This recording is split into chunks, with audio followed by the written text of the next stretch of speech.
নবী সাল্লাল্লাহু আলাইহি ওয়াসাল্লাম এশার নামাজ পড়েছেন।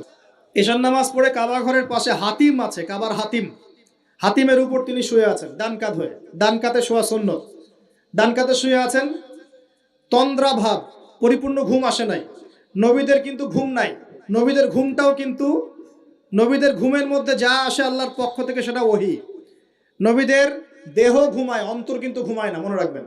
নবীদের কি ঘুমায় না? কলব, অন্তর কিন্তু ঘুমায় না, মনে রাখবেন। এবার তিনি শুয়ে আছেন, হঠাৎ দুইজন ফেরেশতা আসলেন। কয়জন ভাই? একজন জিবরাইল আলাইহিস সালাম, একজন মিকাইল আলাইহিস সালাম। এসে নবী সাল্লাল্লাহু আলাইহি ওয়াসাল্লামকে আস্তে করে জাগিয়ে দিলেন। জাগিয়ে নবী সাল্লাল্লাহু আলাইহি ওয়াসাল্লামকে হাত ধরে নিয়ে যাচ্ছেন। কোথায়? পাশেই জমজম কুমের পাশে। যারা হজ উমরা করে আসছেন হয়তো দেখতে পারবেন। এই জমজম আগের মতো তো আর নাই, একটা আইডিয়া পাবেন আর কি। জমজম কুমের পাশে নিয়ে গিয়ে নবী সাল্লাল্লাহু আলাইহি ওয়াসাল্লামকে আবার আস্তে করে শুয়ে দেওয়া হলো। এই যে পুরো ঘটনাগুলো ঘটে যাচ্ছে না, এগুলো কিন্তু মুহূর্তে ঘটে যাচ্ছে। মানে এই পুরো বিশাল ঘটনা ঘটে যাওয়ার পর দেখা যাবে ওই অজুর পানি কেবল গড়িয়ে গড়িয়ে যাচ্ছে, এখনো শেষ হয়নি। মানে সময় কে নিয়ন্ত্রণ করে? পৃথিবীর সময়ের ফ্রেম আর আল্লাহ পাকের টাইম ফ্রেম এক নয়। আল্লাহ পাকের টাইম ফ্রেম টোটালি ডিফারেন্ট, আমাদের টাইম ফ্রেম আলাদা, মনে থাকবে। এখানে কিন্তু অনেক নাস্তিক অনেক প্রশ্ন করতে পারে। এবার শুয়ে দেওয়ার পর নবী সাল্লাল্লাহু আলাইহি ওয়াসাল্লামের বুকটাকে একদম এই গলার নিচ থেকে নিয়ে যেখানে লোম উঠে নাভি, এই নাভি পর্যন্ত চিরে দেওয়া হয়েছে, জীবিত অবস্থাতেই, জীবিত অবস্থাতেই। এবার এই কলিজাটাকে প্রথমে জমজমের পানি দিয়ে ধোয়া হয়েছে। কিসের পানি? জমজমের পানির মধ্যে শেফা আছে। যাদের অসুস্থতা আছে জমজমের পানিতে সূরা ফাতিহা ফু দিয়ে খাবেন, ইনশাল্লাহ শেফা হয়ে যাবে, ইনশাআল্লাহ শেফা হবে। জমজমের পানিতে ধোয়ার পরে এর এই কলবটাকে, কলিজাটাকে ঈমান এবং হেকমতে পূর্ণ একটা পেয়ালা দিয়ে ধুয়ে দেওয়া হয়েছে। একটা পেয়ালার মধ্যে ঈমান নিয়ে আসা হয়েছিল এবং হিকমা, প্রজ্ঞা নিয়ে আসা হয়েছে। এটা রাখার পরে এই ঈমান প্রজ্ঞা দিয়ে ঢেলে এই পুরো জায়গাটা বন্ধ করে দেওয়া হয়েছে। কি রূপকথা মনে হচ্ছে? আমরা যে নিঃশ্বাস নিচ্ছি এটাই কি আল্লাহর অলৌকিকত্ব না? এই যে হার্ট আমাদের পাম্প করতেছে, যখন আমরা ছোট বাচ্চা ছিলাম ওই সময় থেকে নিয়ে এখন পর্যন্ত পাম্প করছে, পাম্প করছে। 1 সেকেন্ডের জন্য কি থেমে গিয়েছিল? এটাই তো অলৌকিকত্ব। যে আল্লাহ আমাদেরকে বাঁচায় রাখতে পারেন, সে আল্লাহর পক্ষে এগুলো করা কি অসম্ভব কিছু? আচ্ছা, এবার নবী সাল্লাল্লাহু আলাইহি ওয়াসাল্লামকে একটা বাহনের মধ্যে উঠানো হচ্ছে। বাহনটার নাম বোরাক। কি নাম? বোরাক। এবার বাহনটা হচ্ছে গাধার চেয়ে একটু বড়, খচ্চরের চেয়ে একটু ছোট এবং একটু লম্বা দেহের, সাদা রঙের। কি রঙের? এবার নবীজি এখানে উঠতে যাচ্ছেন, বাহনটা একটু ফাপড় নিল, একটু ভাব দেখালো আর কি। ভাব দেখানো বোঝেন কিনা? ওই যে আপনার গার্লফ্রেন্ড আপনার সাথে যা দেখায় আর কি। আছে তো গার্লফ্রেন্ড, না ভাই? আলহামদুলিল্লাহ। তাহলে স্ত্রী তো দেখায়। স্ত্রী ভাব দেখালে সবর করতে হবে। কি করতে হবে? স্ত্রী ভাব দেখালে সবর করতে হবে, চুপ থাকতে হবে। বোরাকটা ভাব নিচ্ছে আর কি। এখন বোরাককে জিবরাইল আলাইহিস সালাম বলছেন, এই শোনো, তোমাকে সৃষ্টি করার পর থেকে, ভালো করে শোনেন, তোমাকে সৃষ্টি করার পর থেকে মুহাম্মদ সাল্লাল্লাহু আলাইহি ওয়াসাল্লামের চেয়ে শ্রেষ্ঠ কোনো মানুষ তোমার গায়ে পা দেয় নাই। বলেন আল্লাহু আকবার। বলেন আল্লাহুম্মা সাল্লি আলা মুহাম্মদ,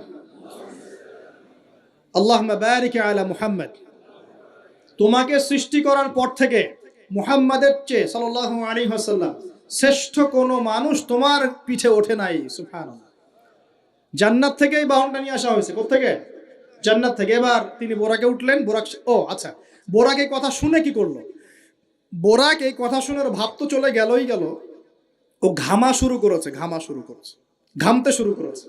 অনেক সময় হয় না যে বড় কোনো ব্যক্তির সামনে গিয়ে মানে থরথর করে কাঁপা শুরু করেছে, ও ঘামা শুরু করেছে। এবার নবী সাল্লাল্লাহু আলাইহি ওয়াসাল্লাম উঠে বসলেন, বিসমিল্লাহ। এবার চলছে। কোথার দিক, কোন উদ্দেশ্যে চলছে? ওই যে জেরুজালেম, নাম শুনেছেন কিনা? ওরাই তারা, আমি তো বারবার বলি আপনারা বিশ্বাস করেন না অনেকেই, এরাই তারা যারা দাজ্জালকে অনুসরণ করবে, দেখে নিয়েন সামনে। এবং এদেরকে নিয়ে দাজ্জাল বিশ্বটাকে শাসন করবে। বিশ্ব কেউ একা শাসন করতে পারে না, অনুসারী লাগে, এরাই তাদের অনুসারী। যারা বিশ্বের বড় বড় ডিপার্টমেন্ট এখন নিয়ন্ত্রণ করছে, ঠিকই, অবশ্যই নিয়ন্ত্রণ করছে, ভিতরে ভিতরে, আপনারা বুঝতে পারছেন না। এবার ওই দিকে ছুটলো বোরাক। কিভাবে ছুটলো? নবীজি বলছেন সাল্লাল্লাহু আলাইহি ওয়াসাল্লাম, আমাদের চোখের সীমা যতদূর পর্যন্ত যায়, বোরাকের একটা পাই ততদূর পর্যন্ত যাচ্ছে। কখনো সূর্যাস্ত দেখেন নাই? কতদূর পর্যন্ত তাকানো যায়? ওই যে সূর্য ডুবছে অতদূর পর্যন্ত বোরাকের একটা পা চলে যাচ্ছে। নিঃসন্দেহে আলোর বেগের চেয়ে বেশি বেগে যাচ্ছে সে। যদি যারা ফিজিক্স পড়ছেন, এই যে অ্যাস্ট্রোনমি নিয়ে পড়াশোনা করছেন, আপনারা তো জানেন আলোর বেগের চাইতেও যদি দ্রুতগামী কোনো বাহন আবিষ্কার করা যায় তাহলে সময়ের চেয়ে বেশি দূরে যাওয়া যাবে না? যাওয়া যাবে। বোরাকের গতি নিঃসন্দেহে আলোর গতির চেয়ে বেশি ছিল। এবার এবার নবী সাল্লাল্লাহু আলাইহি ওয়াসাল্লাম বলছেন যে আমরা যখন বাইতুল মাকদাস বা ওই যে বাইতুল মাকদিস, ওই যে মসজিদুল আকসার ওখানে গেলাম, জিবরাইল আলাইহিস সালাম একটা পাথরের মধ্যে ফুটা করলেন, সেই পাথরের মধ্যে ফুটা করে বোরাকটাকে বেঁধে রাখলেন। আর এই পাথরের ফুটার মধ্যেই সমস্ত নবী রসুল, এই পর্যন্ত যত নবী রসুল এসেছেন, ওই ফুটার মধ্যেই তাদের বাহনকে বেঁধে রাখতেন। সুবহানাল্লাহ। এবার নবীজি মসজিদে ঢুকলেন, ঢুকে দেখছেন একজন মানুষ নামাজ আদায় করছেন, একটু লম্বা গড়নের, ছিপছিপে দেহ, তো লম্বা, চুলগুলো কোকড়ানো কানের লতি পর্যন্ত। মনে থাকবে, চুলগুলো কোকড়ানো কি পর্যন্ত? তোমাদের মতো ছেলা নয় ডান বাম, কানের লতি পর্যন্ত চুল, ছিপছিপে দেহ, লম্বা, শানুয়া গোত্রের মতো। নবীজি বলছেন অনেকটা শানুয়া গোত্রের মানুষের মতো। শানুয়া গোত্র কারা একটু দেখে নিবা অনলাইনে। এখন নবী সাল্লাল্লাহু আলাইহি ওয়াসাল্লাম জিজ্ঞাসা করছেন উনি কে? জিবরাইল আলাইহিস সালাম বলছেন উনি হচ্ছেন নবী মূসা আলাইহিস সালাম। আল্লাহ বা কিভাবে এটা করলেন আল্লাহ ভালো জানেন, এটা আমরা ব্যাখ্যা করতে পারবো না। নবী মূসা আলাইহিস সালাম নামাজ পড়ছেন, আরেকজনকে দেখলেন তার গড়ন কিছুটা মাঝারি ধরনের, চুলগুলো হচ্ছে সিল্কি মানে স্ট্রেট চুল, লম্বা এবং সোনালী রঙের। কি রঙের? সোনালী। এবং গায়ের কালারটা হচ্ছে সাদা এবং লালের মিশ্রণে গঠিত। নবীজি জিজ্ঞাসা করলেন উনি কে? তাকে বলা হচ্ছে উনি হচ্ছেন নবী ঈসা আলাইহিস সালাম। এবার নবী সাল্লাল্লাহু আলাইহি ওয়াসাল্লাম সমস্ত আম্বিয়া কেরামের সামনে চলে গেলেন এবং সমস্ত নবীদেরকে নিয়ে 2 রাকাত নামাজ পড়লেন। সুবহানাল্লাহ। নবীদের ইমাম কে? আমাদের নবী কাদের ইমাম? নবীদের ইমাম। আর সেই নবীর সুন্নত পালন করতে আমাদের এত কষ্ট হয়, হ্যাঁ ভাই? লজ্জা লাগে, দাঁড়িয়ে রাখলে লজ্জা লাগে না? টাকনুর উপর কাপড় তুলে লজ্জা লাগে? আস্তাগফিরুল্লাহ, আল্লাহ আমাদেরকে মাফ করুক। আমরা সর্বশ্রেষ্ঠ মানুষের উম্মত, সর্বশ্রেষ্ঠ নবীর উম্মত। আল্লাহ পাক আমাদেরকে যোগ্য উম্মত হওয়ার তৌফিক দান করুন। নবীজি নামাজ পড়লেন, নামাজ শেষ। নামাজ, ও আরেকটা কথা, আরেকজনকে নবীজি দেখলেন, তার অবয়ব সম্পর্কে তিনি বলছেন দেখতে হুবহু আমার মতোই। নবীজি বলছেন দেখতে হুবহু আমার মতোই। জিজ্ঞাসা করলেন তিনি কে? জিবরাইল আলাইহিস সালাম বলছেন তিনি হচ্ছেন নবীগণের পিতা ইব্রাহিম আলাইহিস সালাম। ইব্রাহিম আলাইহিস সালামের দেহের গঠন, চেহারা একদম আমাদের নবীর মতো ছিল। সুবহানাল্লাহ। হয়তোবা এই কারণেই, হয়তোবা আল্লাহ ভালো জানেন, আমরা কিন্তু দরুদে কার নাম পড়ি? নবীর নামের সাথে ইব্রাহিম আলাইহিস সালামের নাম পড়ি, এবং তার জীবনীর সাথে আমাদের নবীর জীবনী কিন্তু হুবহু মিল আছে। আমাদের নবীজিকে হিজরত করতে হয়েছে, ইব্রাহিম আলাইহিস সালামকে করতে হয়েছে। ইব্রাহিম আলাইহিস সালামকে আগুনের পরীক্ষা দেওয়া লাগছে, আমাদের নবীকে বদরে উহুদে পরীক্ষা দেওয়া লাগছে, লাগে নাই? আমাদের নবীকে পাশে ছিলেন স্ত্রী খাদিজা রাদিয়াল্লাহু আনহা, ইব্রাহিম আলাইহিস সালামের পাশে ছিলেন স্ত্রী সারা এবং হাজরা আলাইহিম আসসালাম। মানে টোটালি মিল পাবেন আপনি, আপনি দেখবেন টোটালি মিল আছে। ওইদিকে যাচ্ছি না আমি। এবার নামাজ শেষে নবী সাল্লাল্লাহু আলাইহি ওয়াসাল্লাম আবার বোরাকে উঠলেন। এবার বোরাক উপরে ওঠা শুরু করলো। এই পর্যন্ত যেটা এসেছে এটা হচ্ছে মক্কা থেকে জেরুজালেম পর্যন্ত, এটাকে বলা হয় ইসরা। এটাকে কি বলা হয়? ইসরা মানে নাইট জার্নি, মানে রাত্রেবেলা নৈশ ভ্রমণ। আর এবার যাচ্ছে এই বাইতুল মাকদাস থেকে উপরের দিকে, এটাকে বলা হয় মেরাজ, মানে ঊর্ধ্বে আরোহণ, ঊর্ধ্বগমন। ঠিক আছে? এবার প্রথম আকাশে যখন পৌঁছালেন, প্রথম আকাশের দরজা আছে, কি আছে? আর প্রথম আকাশ মানে আমরা যে তারা দেখি এগুলো কিন্তু প্রথম আকাশে। ঠিক আছে? প্রথম আকাশ মানে প্রথম মহাকাশ। শুধু এটা নয় যে ওই যে ওজোনোস্ফিয়ার, আয়নোস্ফিয়ার যেটা ভাগ করেছে এগুলো নয়, আমরা যা দেখি এগুলো সব হচ্ছে প্রথম মহাকাশের অংশ। এখানে দরজা আছে একটা, আমরা দেখতে পারি না। এখানে গিয়ে জিবরাইল আলাইহিস সালাম দাঁড়িয়ে গেলেন, নবী সাল্লাল্লাহু আলাইহি ওয়াসাল্লাম দাঁড়িয়ে গেলেন। ওই দিক থেকে আওয়াজ আসছে যে কে? জিবরাইল আলাইহিস সালাম বলছেন যে আমি জিবরিল। আপনার সাথে কে? বলা হচ্ছে আমার সাথে হচ্ছে বিশ্বনবী মুহাম্মদ রাসূলুল্লাহ সাল্লাল্লাহু আলাইহি ওয়াসাল্লাম। আপনাকে কি পাঠানো হয়েছিল তাকে আনার জন্য? তিনি বলছেন হ্যাঁ। তিনি বলেছেন হ্যাঁ, বাস হ্যাঁ, কারণ তিনি সাদিকুল আমিন। এবার দরজা খুলে দেওয়া হলো, তিনি ভিতরে ঢুকলেন, দেখলেন সেখানে একজন ব্যক্তি যিনি মাশাআল্লাহ ডান দিকে তাকাচ্ছেন, ডান দিকে অনেক আদম সন্তানের আকৃতি আছে, ডান দিকে তাকাচ্ছেন হাসছেন, বাম দিকে তাকাচ্ছেন, বাম দিকে অনেক আদম সন্তানের আকৃতি আছে, বাম দিকে তাকিয়ে কাঁদছেন। নবী সাল্লাল্লাহু আলাইহি ওয়াসাল্লাম বললেন উনি কে? তখন তাকে বলা হলো ইনি হচ্ছেন আপনাদের পিতা, আদম সন্তানদের পিতা আদম আলাইহিস সালাম। আদম আলাইহিস সালাম নবীকে দেখে সালাম দিলেন। আদম আলাইহিস সালাম নবীকে সালাম দিলেন, নবীও সালামের প্রত্যুত্তর করলেন এবং আদম আলাইহিস সালাম তার জন্য দোয়া করলেন, তিনি উঠে গেলেন আরো উপরে। এবার দ্বিতীয় মহাকাশে যখন চলে গেছেন, এই দ্বিতীয় মহাকাশ পর্যন্ত সায়েন্স যেতে পারে নাই, কেউই পারেনি আল্লাহ রাসূল সাল্লাল্লাহু আলাইহি ওয়াসাল্লাম ছাড়া। এখানে গিয়ে তিনি দেখলেন সিমিলারলি দুজন বসে আছেন। কয়জন? দুজন। এবং দুজন এর পরিচয় জিজ্ঞাসা করলে জিবরাইল আলাইহিস সালাম বললেন, ইনি হচ্ছেন ঈসা আলাইহিস সালাম আর ইনি হচ্ছেন ইয়াহইয়া আলাইহিস সালাম। দুজনের মাঝে কি সম্পর্ক? খালাতো ভাই। কি সম্পর্ক? খালাতো ভাই। এখানে বলে রাখি দুজনের মিলটা কি? এই দুজনকেই ইহুদিরা হত্যা করার চেষ্টা করেছে। ঈসা আলাইহিস সালাম এবং ইয়াহইয়া আলাইহিস সালাম উভয়কেই কারা হত্যা করার চেষ্টা করেছে? ইয়াহইয়া আলাইহিস সালামকে তো হত্যা করেই ফেলেছিল, আর ঈসা আলাইহিস সালামকে হত্যা করার চেষ্টা করেছিল, কিন্তু আল্লাহ পাক সেটা হতে দেন নাই। আল্লাহ পাক তাকে উঠিয়ে নিয়েছে। তিনি আবার আসবেন কিনা? কোথায় আসবেন? সিরিয়ায়। কেন আসবেন? কারণ তিনি এই পৃথিবী থেকে দাজ্জাল এবং তার সমস্ত বাহিনীকে মেরে ফেলবেন ইনশাআল্লাহ, এবং প্যালেস্টাইন থেকে সারা বিশ্বে 40 বছর রাজত্ব করবেন ইনশাআল্লাহ তাআলা। এটা হবে কি না? বিশ্বাস আছে তো ইনশাআল্লাহ? এটা হবে ইনশাআল্লাহ তাআলা। এরপর সামনে যান, তৃতীয় আসমানে উঠলেন। সেখানে দেখছেন একজন ব্যক্তি যাকে এই পৃথিবীর অর্ধেক সৌন্দর্য দেয়া হয়েছে। নবীজি বললেন, তিনি কি এত অপরূপ সুন্দর? তখন নবী সাল্লাল্লাহু আলাইহি ওয়াসাল্লামকে বলা হচ্ছে, তিনি হচ্ছেন ইউসুফ আলাইহিস সালাম, যাকে এই পৃথিবীর অর্ধেক সৌন্দর্য দেয়া হয়েছে। আর ইউসুফ আলাইহিস সালামের বাহ্যিক সৌন্দর্য নিয়ে আমরা কথা বলি, তার বাহ্যিক সৌন্দর্যের চাইতে তার চরিত্রের সৌন্দর্য ছিল 1000 গুণ বেশি। জেনার অপবাদ দিয়েছে তাকে মানুষ, তিনি নির্দোষ হয়েও বিনা অপরাধে 12 বছর জেল খেটেছেন, তারপরেও তিনি অন্যায় পথে পা বাড়ান নাই, বাড়িয়েছেন। আল্লাহ পাক আমাদেরকে এগুলো বোঝার তৌফিক দান করুন। আরো উপরে উঠলেন, চতুর্থ আসমানে উঠে দেখছেন এখানে আরেকজন একইভাবে আছেন, তার নাম হচ্ছে ইদ্রিস আলাইহিস সালাম। কি নাম?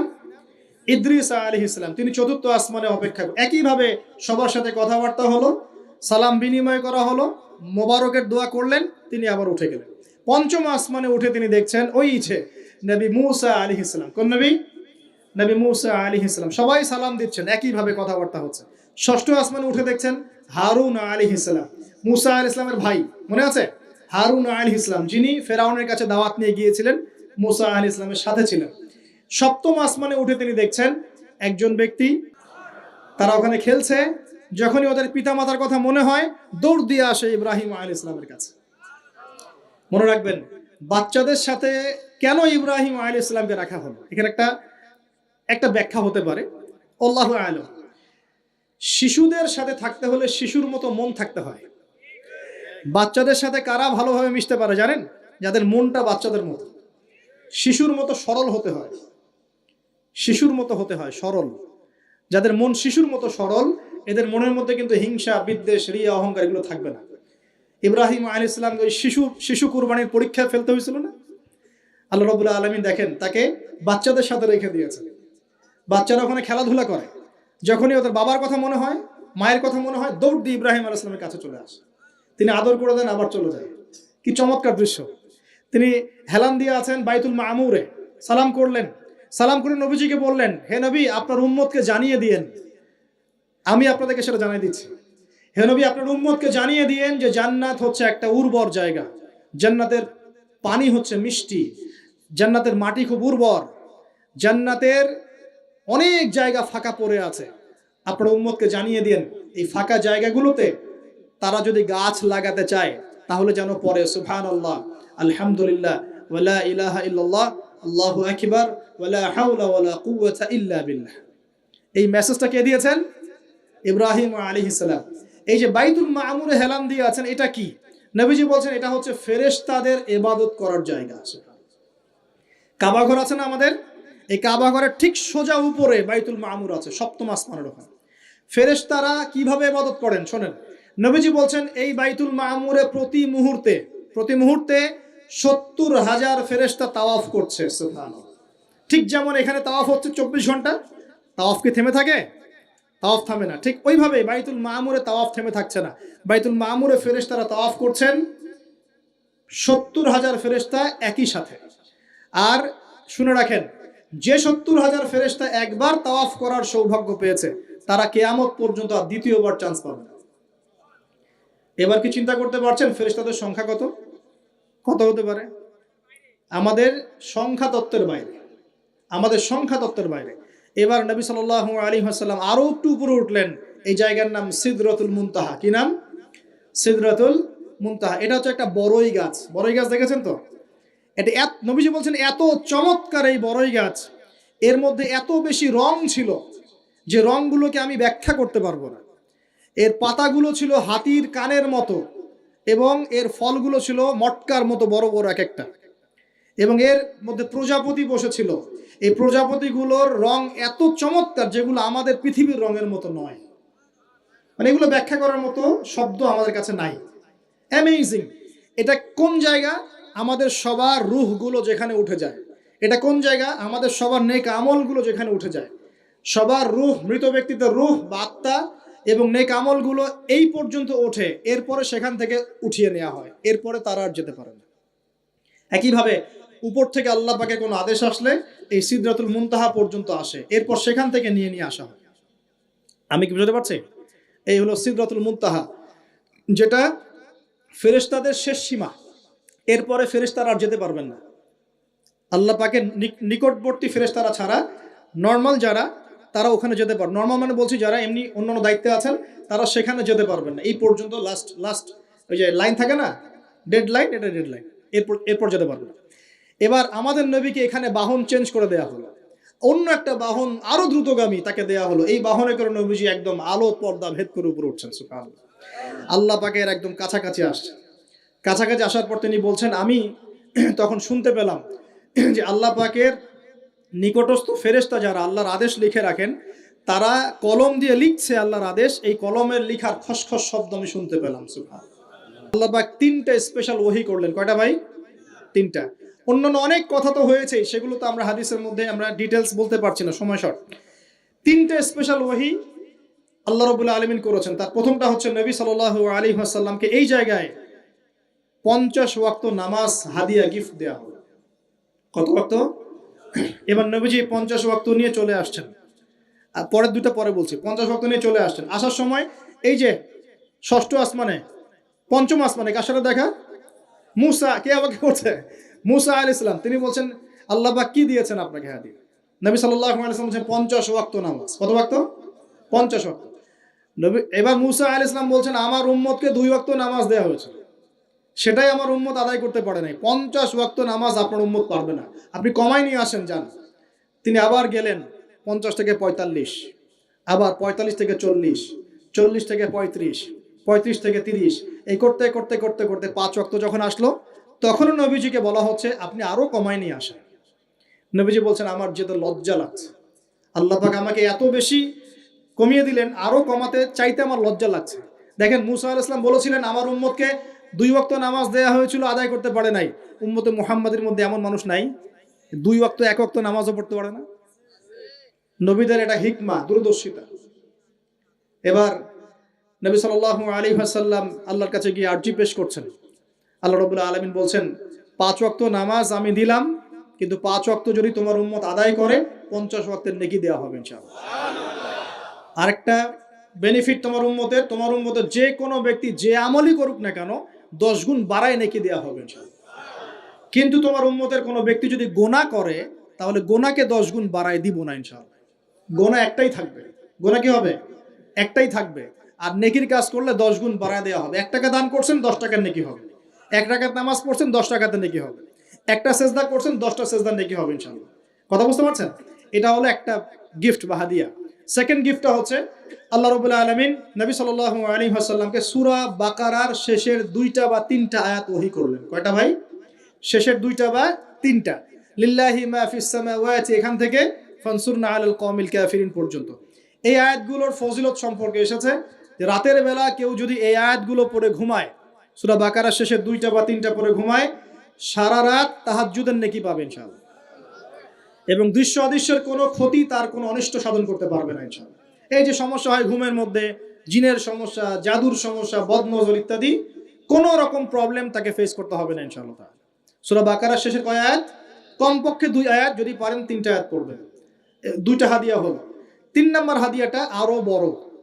3 নম্বর হাদিয়া হচ্ছে নবী সাল্লাল্লাহু আলাইহি ওয়াসাল্লামকে আল্লাহ পাক বললেন, তোমার উম্মতের একটু গৌর করে শোনেন, তোমার উম্মতের যে কোনো ব্যক্তি যত পাপই করুক না কেন, যদি আমার সাথে শিরকের পাপ না করে, শিরকের পাপ ছাড়া আমার সাথে সাক্ষাৎ করে, আসমান জমিন সমানও যদি পাপ করে, আমি আল্লাহ তার সামনে আসমান জমিন সমান ক্ষমা নিয়ে হাজির হব ইনশাআল্লাহ। এই উম্মতের যে কোনো ব্যক্তি খালি লা ইলাহা ইল্লাল্লাহ মুখ দিয়ে পড়েছে, ইসলামের সামনে আত্মসমর্পণ করেছে এবং শিরিক মুক্ত আমল করেছে, বেদাত মুক্ত আমল করেছে, ঠিক আছে, তার যত বড় বড় পাপই থাকুক না কেন, ইনশাআল্লাহ আল্লাহ পাক কোনো না কোনো ওসিলায় সেই পাপ মাফ করে দেবেন ইনশাআল্লাহ। এটা একদম লিখিত হয়ে গেছে। জান্নাতীদের 120 কাতার হবে, এই 120 কাতার মানুষের মধ্যে 80 কাতার হবে উম্মতে মুহাম্মাদের মধ্যে। আমরা কি শিরিক মুক্ত আমল করতে পারবো না ভাই? সাহাবীরা অবাক হয়ে বলছেন, যদি সে চুরি করে, যদি সে জেনা করে, নবীজি বলছেন যদি সে চুরিও করে, যদি সে জেনাও করে, তবুও তাওহীদ ঠিক থাকলে জান্নাতে চলে যাবে। এখন কি তাওহীদ ঠিক করে চুরি করা শুরু করব? তাওহীদ ঠিক করে কি জেনা করা শুরু করব? এখানে আল্লাহ পাকের তাওহীদের গুরুত্ব বোঝানো হয়েছে। আর যে ব্যক্তি প্রকৃত তাওহীদে থাকবে সে কি জেনা করতে পারবে? আল্লাহ পাক আমাদের সবাইকে 3টা হাদিয়া গ্রহণ করার তৌফিক দান করুন। আমার সাথে বলেন, 50 ওয়াক্ত নামাজ মানে 5 ওয়াক্তই। 5 ওয়াক্ত মানেই 50 ওয়াক্ত। 1 ওয়াক্ত পড়ছি মানে 5 ওয়াক্ত পড়ছি। 1 ওয়াক্ত পড়ছি মানে 10 ওয়াক্ত পড়ছি। 1 ওয়াক্ত পড়ছি মানে 10 ওয়াক্ত পড়ছি। আমরা কিন্তু 50 ওয়াক্তের নেকিই পাচ্ছি ইনশাআল্লাহ। আমরা সবাই 5 ওয়াক্ত নামাজের হেফাজত করতে পারবো তো ইনশাআল্লাহ? আল্লাহ পাক তৌফিক এনায়েত করুন, আমিন। আমরা কি সূরা বাকারার শেষের আয়াতগুলো মুখস্থ করতে পারবো ইনশাআল্লাহ? প্রত্যেক রাতে আমল করবো তো ইনশাআল্লাহ? আর শিরিক মুক্ত আমল করার চেষ্টা করবো ইনশাআল্লাহ। একটা বই পড়বেন, কিতাবুত তাওহীদ, শিরিক সম্পর্কে জানতে পারবেন ইনশাআল্লাহ। আল্লাহ পাক তৌফিক দান করুন। এবার নবীজি আসছেন, একটু শেষের দিকে মনোযোগ দেন, মনোযোগ হারান না, আর কিছু কথা বাকি আছে। নবীজি এবার আসছেন, আসার সময় তাকে জান্নাত জাহান্নাম দেখানো হয়েছে। কি দেখানো হয়েছে? জান্নাত এবং জাহান্নাম। নবীজি বলছেন আমি জান্নাতকে দেখলাম, জান্নাতকে দেখলাম, জান্নাতকে ঘিরে রাখা হয়েছে কষ্ট, ক্লেশ এগুলো দিয়ে। মানে জান্নাতটা ঘেরা আছে কষ্ট দিয়ে, মানে জান্নাতে যেতে হলে কষ্ট করতে হবে, ঠিক আছে? ফজরের নামাজ উঠতে কষ্ট হয় না? সুদ ছেড়ে দেবো, এটা কষ্ট লাগতেছে না? কষ্ট হবে। আল্লাহর পথে চলতে হলে কিন্তু কষ্ট হবে, মানুষ ভালো মন্দ বলবে, অনেক সমস্যা। জান্নাতকে ঘেরা হয়েছে কষ্ট দিয়ে, আর জাহান্নামকে ঘেরা হয়েছে প্রবৃত্তির দাসত্ব দিয়ে। মন যাচাই তাই করার নাম প্রবৃত্তি। মন চাচ্ছে মদ খাইলেন, মন চাচ্ছে জেনা করলেন, মন চাচ্ছে সুদ খাইলেন, আর মন যাচাই তা দিয়ে জাহান্নামকে ঘেরা হয়েছে। এবার নবীজি বলছেন জাহান্নামে আমি উকি মেরে দেখেছি, জাহান্নামে দেখেছি বেশিরভাগ অধিবাসী, জাহান্নামের বেশিরভাগ মানুষ হচ্ছে উম্মতে মুহাম্মাদের নারী জাতি। বলেন নাউজুবিল্লাহ। এই নারী জাতি মানে আমার বোন, আপনার মা, আপনার স্ত্রী, আমার বোন, আমার মা, আমার স্ত্রী, আমাদেরই তো। নারী কি আমাদের বাইরে? কেন তারা জাহান্নামে যাবে? নবীজি বলছেন কয়েকটা কারণ। 1, তারা বেশি বেশি লানত এবং অভিশাপ করে। 1, 2, তারা এমন কিছু কাপড় পরে শেষ জামানায় বাইরে ঘুরবে যে কাপড়গুলো পরেও তারা নগ্ন থাকবে। 2, অর্থাৎ বেপরদামির কারণে। 3, তারা বুক পিঠ চাপড়ায়, প্রলাপ বিলাপ করে, এটা একটা কারণ। 4, তারা স্বামীর সাথে কখনো কখনো কুফরি করে। কেমন? স্বামী সারা জীবন যদি তাদের ভরণ পোষণ ভালোবাসা দিয়ে যায়, কোনো একদিন যদি কোনো সমস্যা সৃষ্টি হয়, বলবে যে সারা জীবন তোমার কাছে কিছুই পাইলাম না। এই সব কিছুর ঊর্ধ্বে একটা কারণ আছে, এই সব কিছুর ঊর্ধ্বে একটা কারণ আছে, সেটা হলো, শোনেন, তাদের উদ্ধত মস্তকটা আল্লাহ পাকের বিধানের সামনে সহজে অবনত হতে পারে না, চায় না। এগুলো কিন্তু সব মেয়েদের জন্য নয়, উম্মতে মুহাম্মাদির একটা অংশের মেয়েদের জন্য আল্লাহ নবী এইসব কথা বলেছেন। আবার এমনও মেয়ে আছে, শোনেন, এমনও মেয়ে আছে যারা ইমান আমল টিকে রাখার জন্য না খেয়ে থাকতেও রাজি আছে। এমনও মেয়ে আছে, এমনও বহু দিনী মেয়ে আছে আমাদের সমাজে যারা ইমান আমল ধরে রাখতে চায়, পরিবার তাকে রাখতে দেয় না। ফেরাউনের ঘরে থেকেও একজন মেয়ে জান্নাতে গিয়েছে, গিয়েছে কি না? গিয়েছে। অতএব আমরাও যে দুধে দেওয়া তুলসী পাতা এমন নই, আমাদের মধ্যে বহু খারাপই আছে। কিন্তু নবীজি এখানে স্পেশালি বলেছেন যে শেষ জামানার মেয়েরা, নিসাউন কাসিয়াতুন আরিয়া, যারা কাপড় পরে নগ্ন থাকবে, মহিলাতুন মামিলাত, যারা অন্যকে আকৃষ্ট করবে, অন্যের দিকে আকৃষ্ট হবে, এরা জান্নাতে যাবে না, জান্নাতের গন্ধও পাবে না। নবীজি বলেছেন আমি জাহান্নামে দেখেছি বেশিরভাগ নারী জাতি। এখানে আমার মা, আমার বোন, আপনার মা, আপনার বোনের সতর্ক হওয়ার কি হেদায়েত আছে কি নাই? আর এই মেয়েদেরকে চালাই কি আমরা না অন্য কেউ? আমরাই তো আমাদের পরিবারকে চালাই কি না? আমরাই তো খাওয়াই পড়ে নাকি? তাহলে আমাদের পরিবারের বোনেরা কি পর্দা করতে পারবে না, প্রতিষ্ঠা করতে পারবেন না? পরিবারের আমাদের মায়েরা বোনেরা স্ত্রীরা পর্দা করবে না? এই দায়িত্ব আমাদের না? পরিবারের কর্তা আমরা নই? আল্লাহকে আমাদেরকে জিজ্ঞাসা করবেন না? অতএব আমরাও যেন সতর্ক হয়ে যাই, আল্লাহ পাক তৌফিক দান করুন। ছেলে মেয়ে উভয়ের প্রতি একই নসিহত, বিয়ে করতে যদি হয়, বিয়ে যদি করতেই হয়, তাহলে দিনদারিতা দেখে বিয়ে করুন। তারপর দেখবেন যে মেয়ের বংশ কেমন, সৌন্দর্য কেমন, এই সেই পরে দেখবেন। আগে দেখবেন দিনদারিতা ঠিক আছে কিনা। ছেলের ক্ষেত্রে একই বিধান, আগে দেখতে চান না কত কত বড় চাকরি করে, কত প্রপার্টিজ আছে, কত বড় বাড়ি, এগুলো পরে দেখবেন। আগে দেখবেন ছেলে নামাজ পড়ে কিনা, ছেলের মধ্যে সুন্নত আছে কিনা, এইগুলো আগে দেখবেন। এই বিয়ে নিয়ে প্রচুর জাহিলিয়াত সমাজে আছে, এই কারণেই পরিবারগুলো এখন ভেঙে যাচ্ছে। আল্লাহ পাক আমাদেরকে সুন্নাহ মেনে চলার তৌফিক দান করুন, বলি আমিন। নবীজি এখানে বলেছেন, আমি জাহান্নামে দেখেছি বেশিরভাগ অধিবাসী নারী জাতি।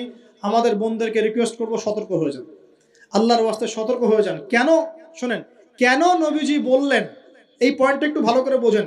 কেন নবীজি এই উম্মতের মধ্যে বেশিরভাগ মেয়েকে জাহান্নামী বললেন? আপনি একটু চিন্তা করেন তো, এই উম্মতের মধ্যে কি এমন হয়েছে, এই উম্মতের মেয়েদের সাথে কি এমন হয়েছে যার ফলে মেয়েদেরকে আর ঘরে রাখা যায় না, সব বাইরে চলে আসতেছে? কি হয়েছে এই উম্মতের মেয়েদের সাথে? এই প্রবলেম তো আগে 200-500 বছর আগে ছিল না। 500 বছর আগে আপনি কি কোনো মেয়েকে দেখেছেন আমাদের মেয়েদের মতো বেপর্দায় সারা রাস্তাঘাট, গ্রামগঞ্জ, একদম অফিস আদালত বাজার ঘাট সব ঘুরে বেড়াচ্ছে? দেখেছেন 500 বছর আগে, 300 বছর আগে, 200 বছর আগে? লাস্ট সমসাময়িক সময়ে কি এমন হলো যে মেয়েদেরকে আর ঘরে রাখা যায় না? আমি একটা শব্দ বলে দিই, বাসায় গিয়ে রিসার্চ করবেন, সব বলে দিব না। লাস্ট 100-200-300 বছরে একটা মুভমেন্ট, একটা আদর্শ ছড়িয়ে পড়েছে বিশ্বের বুকে, তার নাম হলো ফেমিনিস্ট রেভলিউশন। মনে থাকবে, ফেমিনিস্ট রেভলিউশন। এটা নিয়ে ঘাটাঘাটি করেন, বুঝতে পারবেন কেন জাহান্নামের বেশিরভাগ অধিবাসী জাহান্নামে যাবে, নারীরা কেন জাহান্নামে যাবে বেশি বেশি। এই মুভমেন্টটা নিয়ে পড়াশোনা করলেই বুঝতে পারবেন। আল্লাহ পাক আমাদেরকে বোঝার তৌফিক দান করুন, অন্তরের চোখ খোলার তৌফিক দান করুন। নবীজি আরো বলছেন, আমি জাহান্নামে গেলাম, জাহান্নাম আমাকে দেখানো হলো, এবং সেখানে আমি একজন ফেরেশতাকে দেখলাম। কি দেখলাম? এই ফেরেশতা আমাকে দেখে হাসে নাই।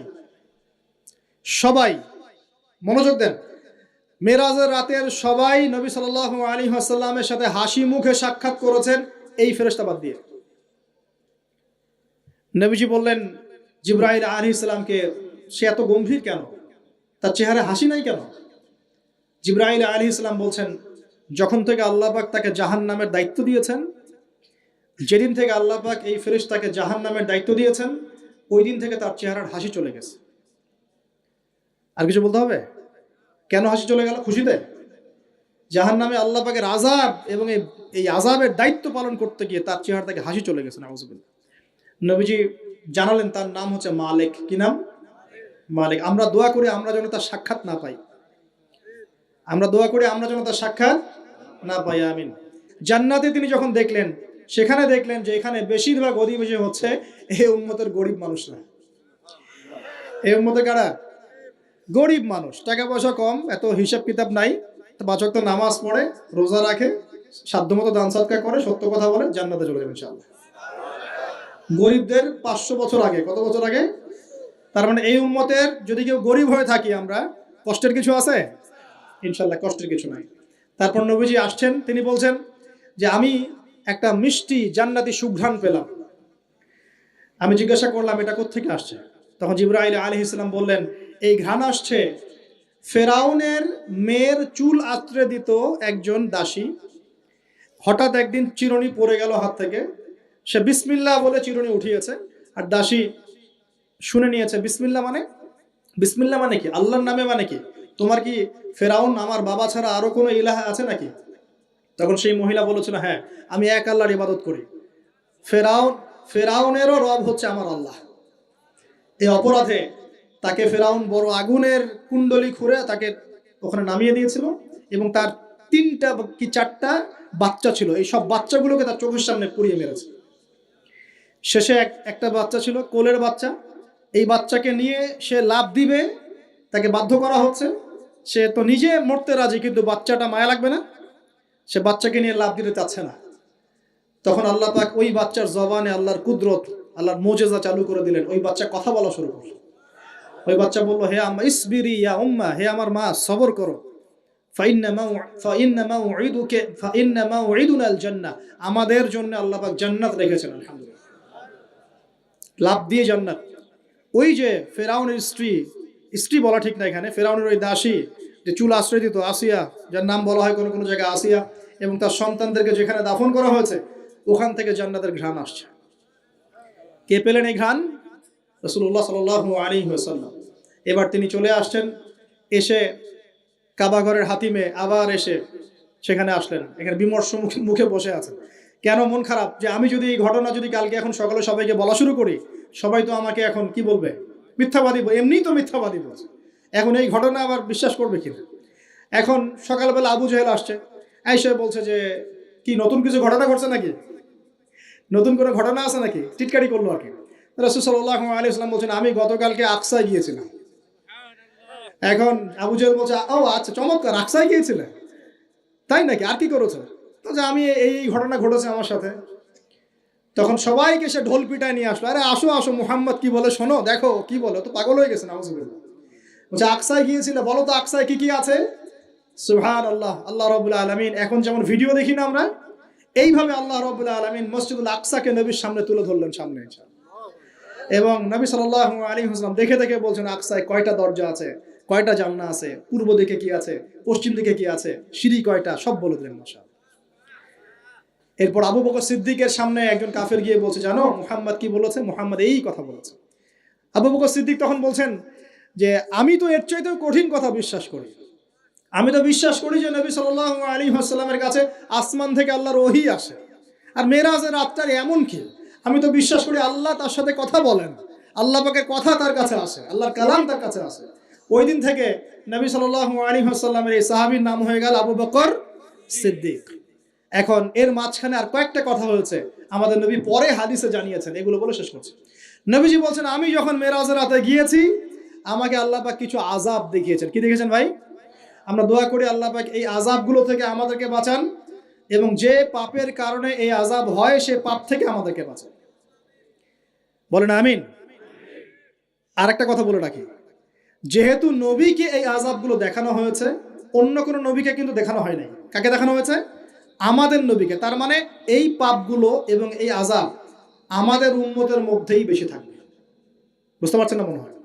এই আযাব এবং পাপগুলো কি অন্য কোনো নবীকে দেখানো হয়েছে? আমাদের নবীকে দেখানোর কারণ কি? কারণ আপনার উম্মতের মধ্যে এই পাপগুলো ছড়াবে বেশি, এবং আপনার উম্মতের একটা অংশ এই আযাবগুলো ভোগ করবে। কি আযাব?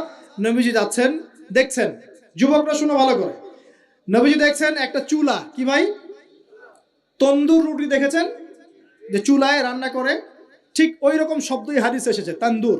এই চুলা এমন চুলা যার মাথাটা হচ্ছে সরু, নিচের দিকটা মোটা, নিচে আগুন জ্বলছে, ভিতরে কিছু মানুষ আছে, নিচ থেকে আগুনের দাবদাহ আসছে, যখনই আগুন আসছে জাহান্নামের তখন তারা ধাউ ধাউ করে উপরে উঠছে, আবার যখন আগুন নেমে যায় তখন তারা নিচে নেমে যায়। নবীজি মর্মান্তিক দৃশ্য দেখে বললেন যে এরা কারা, যাদেরকে এমন আযাব দেওয়া হচ্ছে? জিবরাইল আলাইহিস সালাম বললেন, যুবক ভাই শোনেন ভালো করে, জিবরাইল আলাইহিস সালাম বললেন, এরা হচ্ছে আপনার উম্মতের সেই সব ব্যক্তি যারা বিবাহ বহির্ভূত জিনা করেছিল। এই পাপটা মারাত্মক। আল্লাহ পাক আমাদের সবাইকে পাপ থেকে ফিরে আসার তৌফিক দান করুন, এবং এই পাপ যদি করে থাকেন হতাশ হবেন না, তওবা করে আজকেই ফিরে আসবেন। তওবা করলে আল্লাহ পাক যে কোনো পাপ মাফ করে দিবেন ইনশাআল্লাহ। যে কোনো পাপ, তওবা খাস করতে হবে, কোনোদিন এই পাপে লিপ্ত হওয়া যাবে না। লক্ষ লক্ষ কোটি কোটি যুবক যুবতী এই পাপ করেছে, করে নাই? আর আমরা উস্কে দিয়েছিলাম কাছে আসার গল্প, অমুক তমুক, হাবি জাবি, কত কথা। আর এদের স্লোগানগুলো এত চটকদার, খুব মজা লাগে, খুব মজা, মুখরোচক ভাবে উপস্থাপন করে। আল্লাহ পাকের কাছে আসার গল্প করা যায় না, রাসূলের কাছে আসার গল্প করা যায় না। আসলে এখনকার মিডিয়াগুলো এতটাই নির্লজ্জ হয়ে গেছে। কেন বলছি শোনেন, ইসলামের সাথে শত্রুতা তো আছেই, কোনোদিনও আল্লাহর কাছে আত্মসমর্পণ করা লাগে এমন কোনো ওয়ার্ডও বলবে না। টাইটেল দিবে ভূমিকম্পের কাছে মানুষ কত অসহায়, টাইটেল দিয়েছে একটা। প্রাকৃতিক বিপর্যয়ের সামনে মানুষ কত অসহায়, প্রকৃতির কাছে মানুষ কত অসহায়, এসব টাইটেল দিয়ে ভিডিও দিচ্ছে। ওই যে ভূমিকম্প ইস্যুতে একটা বারও বললো না যে এই আল্লাহ পাকের কাছে, আল্লাহর শক্তির সামনে মানুষ কত অসহায়। ওই শব্দ ব্যবহার করা যাবে না। ওই শব্দ ব্যবহার করলে আপনি মৌলবাদী হয়ে যাবেন। যে ভূমিকম্পের কোনো ক্ষমতা আছে না? ভূমিকম্প যে দেয় তার ক্ষমতা আছে। এই সাগরের কোনো ক্ষমতা আছে? সাগরে যে জলোচ্ছ্বাস দেয় তার ক্ষমতা আছে। এই মাটিটাকে স্থির কে রেখেছে? এখন আমরা তো এখনো মহাবিশ্বে ঘুরছি না? এই যে ওয়াজ করছি যখন আমরা, এখনো পৃথিবীটা ঘুরছেই। আমরা কি বুঝতে পারছি কে পৃথিবীকে স্থির রাখলো? কেউ বলবে না যে আল্লাহর আযাবের সামনে মানুষ কত অসহায়। হ্যাঁ, বলবে প্রকৃতির সামনে মানুষ কত অসহায়, ভূমিকম্পের সামনে মানুষ কত অসহায়। মানে এমন এমন চটকদার কিছু শব্দ দিবে, এই শব্দগুলো আপনাকে চিনিয়ে দিবে যে কারা আল্লাহর বাহিনী, কারা আল্লাহর দুশমনের বাহিনীর মধ্যে আছে। তো এখানে যুবকদেরকে উৎসাহিত করা হয়েছে না জেনার জন্য। আর নবী সাল্লাল্লাহু আলাইহি ওয়াসাল্লামকে কেন দেখানো হলো? কারণ তার উম্মতের মধ্যে জেনার পাপ ছড়িয়ে পড়বে বেশি। কিসের মধ্যে? চুলার মধ্যে শাস্তি দেওয়া হচ্ছে, চুলায় শাস্তি দেওয়া হচ্ছে। নবীজি বলছেন তাদের ভিতর থেকে এত দুর্গন্ধ বের হচ্ছিল যেন মনে হচ্ছিল যে কোনো পাবলিক টয়লেটের পাশ দিয়ে আমরা যাচ্ছিলাম।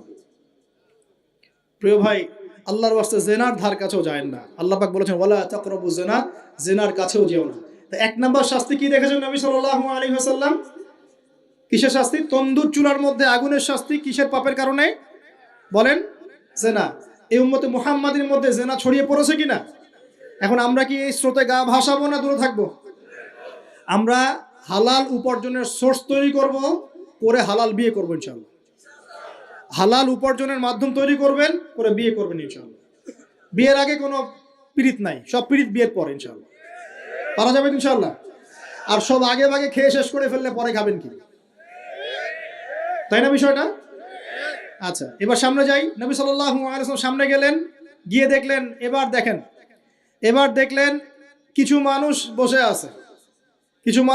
আছে, সামনে আছে টাটকা তরতাজা গোশত, একদম ধোঁয়া উঠতেছে, একদম মনে করেন ওই কালা ভুনার মতো। আর পাশে রাখা আছে পচা নোংরা আবর্জনাময় গোশত। এই মানুষগুলো ভালো গোশত খাচ্ছে না, এই মানুষগুলো পচা গোশতগুলোই খাচ্ছে, দুর্গন্ধযুক্ত। নবীজি বললেন এরা কারা?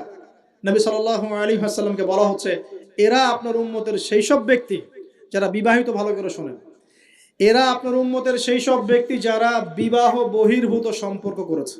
মানে বিয়ে করার পরেও, বাসায় স্ত্রী থাকার পরেও বাইরে জেনা করেছে, বাসায় স্বামী থাকার পরেও বাইরে জেনা করেছে।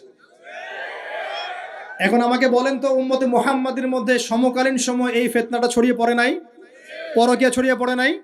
এটা হলো পরকীয়ার স্পেশাল শাস্তি। কারণ পবিত্র হালাল ফ্রেশ জিনিস ওদের ঘরে ছিল, খাইতে ভালো লাগে না, ওদের নোংরা পচা জিনিস খেতে ভালো লেগেছে।